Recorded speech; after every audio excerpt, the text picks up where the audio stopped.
Hi everyone, welcome. I'm preparing to check in on a pair of European Nightcrawler worm bins. There are these two black trays directly ahead of us. These are 70-day-old systems that have been fed 6 times, and feeding 7 today comes in after a 2-week interval. Besides the possibility of finding some leftovers from that last feeding 2 weeks ago, we're almost certainly going to find leftovers from something that was fed to these worms long before they got moved into these 2 trays. These worms used to live in yellow buckets, and while they still lived over there, 326 days ago they were fed corn cob. Corn cob, which if I wanted to, I could crumble easily in my hand, but I've been leaving it to naturally break down to see how long it takes for corn cob to finally vanish in a worm bin. So we'll probably see those as we search through these systems. So I'm going to get those bins up on the bench, slip on a glove, and we're going to get them fed. So let's get to work. When we came in to feed these little guys last time, we found leftovers from the previous feeding. Leftover cantaloupe melon rind. And once again, they're getting more cantaloupe today, but as you can see, this is more than just the rind. Each system is going to get a quarter of a juicy cantaloupe melon. As you can see, there's coffee here as well. So this should be a nice little treat for them. The stuff we fed last time consisted of things like it was an assortment. There was all different types of fruits and veggies, but I think cucumber bits might have been one of the main things we gave them last time. And now I'm starting to remember from the last check-in, we made reference to how these top covering pieces of newspaper were starting to show their age. And I'll oftentimes try to see how much life I can get out of certain things by being careful in handling them and trying to see if we can always squeeze one more use out of them. And I'm starting to wonder if we might be able to pull it off again here today. I can see here in bin number 2 how the top covering newspaper is still holding together pretty good. Here in bin number 1, as I recall, there was a pretty good size gash through the middle of it. So it was barely holding together, and I do believe we've actually just observed how this is no longer a single sheet of paper. I don't know, I'll have to decide. When we get to setting up their feeding zone, we'll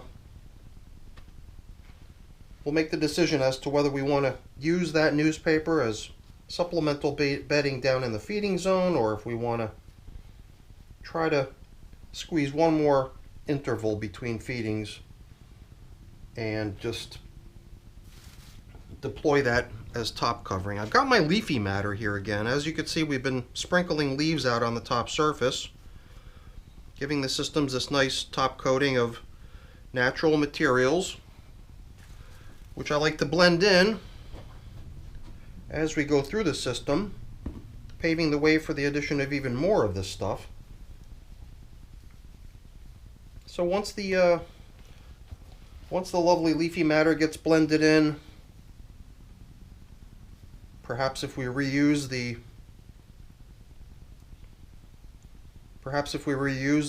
top covering newspapers as supplemental bedding down in the feeding zone this time, we might find ourselves in a position where we might not even need a whole lot more bedding. But I've got my prepared bedding here on the side ready to go. Oh, not too surprised. Oh, look at that. I just squeezed this piece of corn cob a little too hard, and this piece, I remember, had a split down the length of it, but it was still holding together as a single piece of corn cob. But I think I told myself that once it no longer retains that tubular cylindrical shape, it was time to just write it off as one less piece of corn cob. But each system should have 3 chunks of corn cob in it, so I'm gonna sort of ensure that I don't attempt to preserve this particular piece any further by crushing it. But there were a couple other pieces here which I'm going to try to be a little bit more careful with. So that was the first piece of 6. Each system's got 3 in it. I sort of leveled the playing field last time because it did seem like we had somehow managed to shift one of the 6 corncob pieces over from the bin that it belonged in over to the other bin. I'm not quite sure how that occurred, but here's one of the remaining 2. I've already bumped into some banana peel. Here's the stem of a banana peel, and here's one that goes back a little further, showing quite a bit of wear, if I'm not mistaken. I think that that's what this is, and this one actually had that large chunk of material that multiple bananas hang off of by their stems. So we're encountering some leftovers here, but the main leftover I'd like to see if we can track down and carefully set aside so as to not mess with it too much is that last corncob bit. And you know, these are not some sort of baby corns or anything. The reason for it being so small is because it's just been getting whittled down gradually here in the worm bin. And I do remember placing all 3 corncob bits directly on top of that leftover piece of cantaloupe melon rind, which is still here. Not too surprising. That stuff has a tendency to stick around. Oh, here we go. I found it. Trying to be ginger and careful. But I mean, each of these pieces was the half of a single piece of corncob snapped in half, so its diameter is tiny, its overall length is becoming much smaller for whatever reason. It's almost as if it was just being shrunken down proportionally. So, 1 down, 5 to go. And at 326 days of age, we're definitely within range of these making it to an entire year and still holding together. But who knows? Sometimes the breakdown process is not a linear progression. Sometimes you get near the end and then all of a sudden it just kind of accelerates to the finish line, and suddenly something that you saw not too long ago suddenly vanishes out of view. Alright, so a lot of times when we're doing bins like this that were launched on the same day, they're the same age, they've been managed the same way over their entire lifetimes, you kind of know what to expect, so I pick up the pace, but I don't want to do so until I've managed to safely set aside the corn cobs. I'm not so worried about these banana peels, but as you saw, we bumped into some banana stems already, and a couple banana peels in bin number 1. We're finding the same over here in bin number 2. Well, but it wasn't banana peel that we were on the hunt for. It was the corn cob bits. And I kind of assumed that we would find a fairly large piece of cantaloupe melon rind, and here it is. It's starting to show itself. Here's one of the tiny little pieces of corn cob. It's amazing that I'm still able to locate these things. Oh, here's another one, somewhat larger. And if I didn't disrupt things too much, we should still be able to locate the third one right here. And this one's also got a pretty good size gash down the length of it. But even though the side of it is wide open, in a way, do we continue to treat this as still tubular in shape, or is it a stretch? Yeah, you know, it almost does feel like this lower piece of the tube is still there, but this top part of it has fragmented away already, so this is definitely not legit anymore as far as being considered as a piece of corn cob that's still holding together. I think we're going to level the playing field and leave both systems now with 2 remaining chunks of corn cob. This little one here is going to be difficult to keep zeroing in on, but we'll do our best just so we can kind of keep this little interesting trial going. But I am starting to get this feeling like at this pace, at 326 days, are we still going to be able to make it another 39 days? Well, just a little bit over a month, and probably going to be a couple more check-ins before we reach that point in time, so I guess only time will tell. So you know what? I'm going to make the executive decision here about the top covering newspapers that we pulled off in the beginning. I believe we're going to include them in the feeding as supplementary bedding. And look at that. That's a nice, generous chunk of food.